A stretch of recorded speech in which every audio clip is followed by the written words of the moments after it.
Gawin mo lahat ha. Kung ayaw ko sumunod kita sa daddy ko.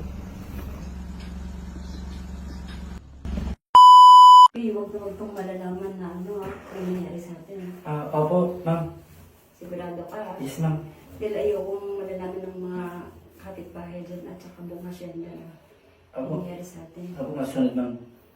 Okay ba? Opo. Tara, pagdating ko.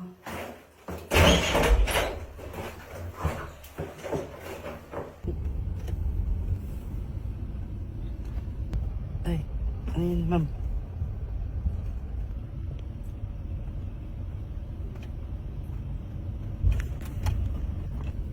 Yes, ma'am.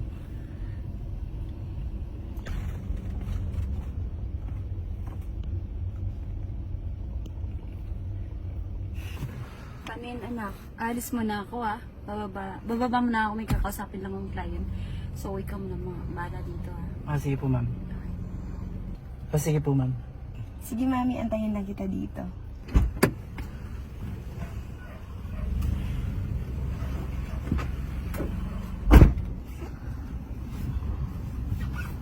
Hoy, Yes, ma'am. akala mo ba di ko napapansin?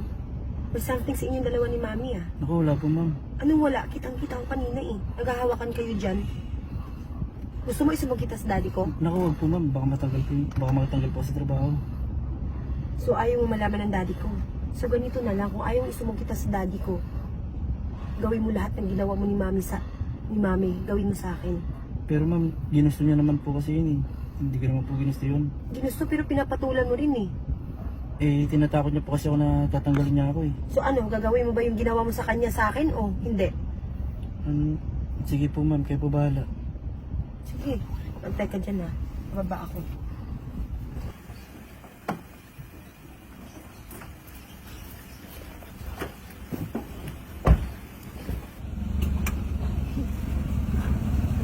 Ka na?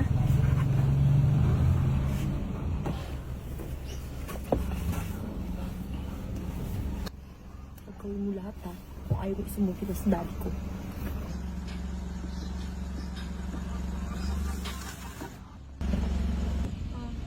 Okay na ba kayo dyan?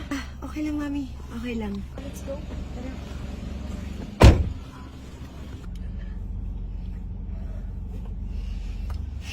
Parang, Ka na?